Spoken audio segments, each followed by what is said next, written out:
Thank you, Miriam, and thank you all for being here today. I wasn't sure what to talk about, and I'm not going to continue with the healthcare theme. I really wanted to did a lot of reflection on what I could bring here, and part of it is the reason that I'm even standing here to begin with.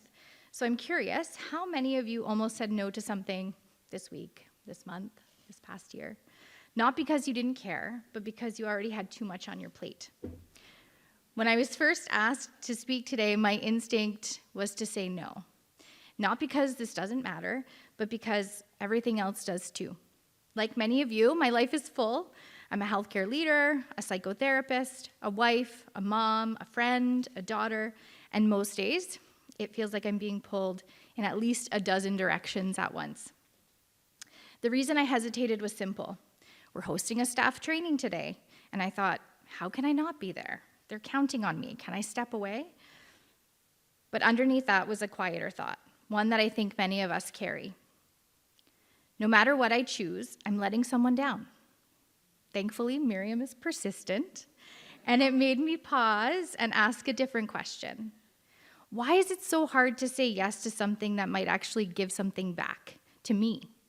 Because in my work, I see and I feel this all the time. Women holding up systems, we lead teams, we care for families, we support communities, we carry emotional and mental loads that often go unseen. We're capable, we're committed, and we're resilient. It's a theme emerging here. But we're also stretched. And too often, we're stretched in isolation, alone, feeling like we have to do it all, do it well, and do it quietly. That's why this matters. Because the status of women in our community isn't just about what we do, it's about how we feel in the spaces we're in, how we're supported. Do we feel heard? Do we feel valued? Do we feel empowered? And while many of us are already leading and holding up the systems around us, we also have an opportunity and a responsibility to keep pushing for more. To create spaces where women don't just hold everything together, but where they're supported, respected, and able to thrive.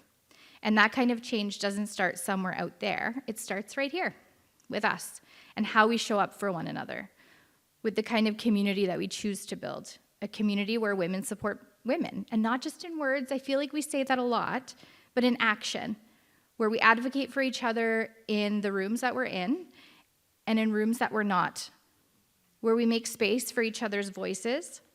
So my ask today is that before you leave, that you connect with one woman you don't know. Have a real conversation, and then carry that forward into your workplaces, your families, your leadership, and be intentional about how you support one another, including me. I've been in Peterborough for the last 10 years, and I've realized and reflected recently, I don't have a lot of friends. And I know that community exists here, and I see it all around and in those conversations that we're having casually in community. But I think we need to be more intentional about that. Because yes, we're holding up so much, but together we can change how that feels. We can build something better, not just for ourselves, but for the women coming next. So I almost said no to being here, but this is exactly where I needed to be today. We don't need to do more. We need to stop doing it alone. Miigwech.